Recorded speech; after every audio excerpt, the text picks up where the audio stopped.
Hi అండి, welcome back to PNV Telugu channel. ఈరోజు నేను మునగాకు పెసరపప్పు తయారు చేశానండి.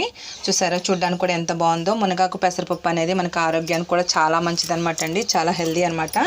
ఈ మునగాకు పెసరపప్పు ఎలా తయారు చేశానో ఏంటనేది నేను మీకు వీడియోలో చూపిస్తానండి.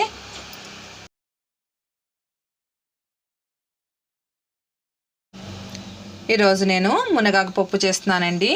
ఫస్ట్ మనం మునగాకు తీసుకోవాలి. ఇప్పుడే చెట్టుది కోసుకొచ్చానండి. చూసారా ఎంత ఫ్రెష్గా లేదనమాట, ఎంత బాగుందో. ఫస్ట్ మనం ఈ మునగాకుని శుభ్రంగా కడుక్కోవాలండి, ఎందుకంటే చెట్టు మీద కదా ఎన్న పురుగులని డస్ట్ అనేది పడి ఉంటుంది కాబట్టి నీట్గా దీన్ని వాష్ చేసేసుకుందాం. ఇప్పుడు ఇందులోకి సాల్ట్ వేసుకుందామండి. సాల్ట్ వేసుకుంటే నీట్గా శుభ్రంగా వచ్చేస్తుంది. దీన్ని ఇలాగా ఒక 5 నిమిషాలు ఉప్పు నీళ్ళలో ఇలా నాననిద్దామండి. ఈలోగా పెసరపప్పు, 1 కప్పు పెసరపప్పు తీసుకున్నాను కదా, దీన్ని వేయించుకుందాం. పెసరపప్పుని పచ్చివాసన పోయే వరకు వేయించుకుందామండి. ఈ పప్పు అనేది ఇలా వేయించుకోవడం వల్ల టేస్ట్ అనేది చాలా బాగుంటుందండి.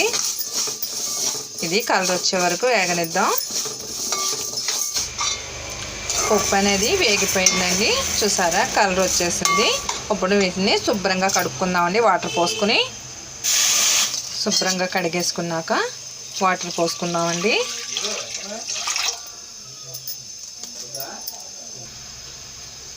వాటర్ పోసుకున్నాక ఇందులో కొద్దిగంత పసుపు వేసుకుందామండి. పసుపు వేసుకుని పెసరపప్పుని ఉడికించుకుందాం మెత్తగా. ఈ పప్పు అనేది ఉడికేలోగా మనం ఈ మునగాకు ఉంది కదండి, ఈ కాడలు అనేవి తీసేసి ఆకులు అనేవి సపరేట్గా తీసి పెట్టుకుందాం. శుభ్రంగా నీళ్ళల్లోంచి తీసేసి పప్పు అనేది ఉడికిపోయిందండి. పెసరపప్పు చూసారా మెత్తగా ఉడికింది కదండి. ఇప్పుడు ఇందులోకి పచ్చిమిర్చి, ఉల్లిపాయలు వేసుకుందాం. సగం ఉంచేసుకుందామండి. సగం తాలింపులో వేసుకుంటే చాలా బాగుంటాయి అన్నమాట. సగం వేసాను, కొద్దిగా ఉంచేసుకున్నాను. ఇప్పుడు ఇందులోకి నానబెట్టుకున్న చింతపండు ఉంది, చింతపండు పులుసు వేసి ఇందులో ఉడకనిద్దాం.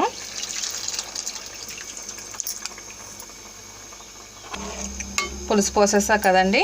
ఇప్పుడు ఇందులోకి కారం, 1 స్పూన్ కారం అయితే సరిపోతుందండి, ఎందుకంటే పచ్చిమిర్చి వేసాం కదా. ఇప్పుడు రుచికి సరిపడా సాల్టు వేసుకుని మొత్తం ఒకసారి తిప్పుకొని ఉడికించుకుందామండి. పప్పు అనేది ఉడికిపోయిందండి. ఇప్పుడు దీన్ని స్టవ్ కట్టేసి తాలింపు వేసుకుందాం. స్టవ్ వెలిగించుకుని కళాయిని పెట్టుకున్నానండి. ఇప్పుడు తాలింపుకి ఆయిల్ పోస్తున్నాను. ఆయిల్ వేడెక్కిందండి. ఇప్పుడు వెల్లుల్లిపాయలు, ఇలాగ మెత్తగా చేసి పెట్టుకున్న వెల్లుల్లిపాయలు వేసి ఫస్ట్ వేయించుకుందాం. వెల్లుల్లిపాయలు వేగిపోయినాయండి. వెల్లుల్లిపాయలు వేగిన తర్వాత మనం వేసుకోవాలండి జీలకర్ర, ఆవాలు. ఈ మంచి స్మెల్ వస్తాయి అన్నమాట వెల్లుల్లిపాయలు. ఇప్పుడు జీలకర్ర, ఆవాలు కూడా వేసేద్దాం.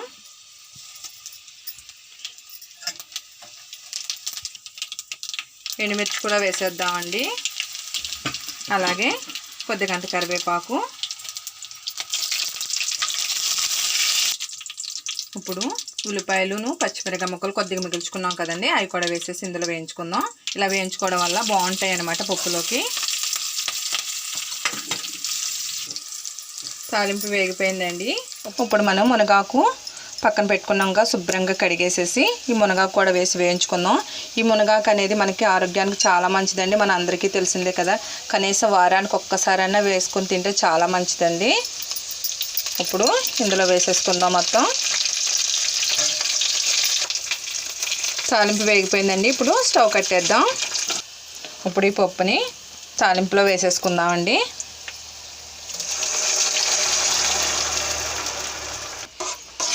చూసారండి పప్పు ఎంత బాగుందో. మునగాకు వేస్తే ఇది ఆరోగ్యానికి కూడా చాలా మంచిదండి. పిల్లలకు కానీ పెద్దవాళ్ళకి కానీ చాలా మంచిదన్నమాట.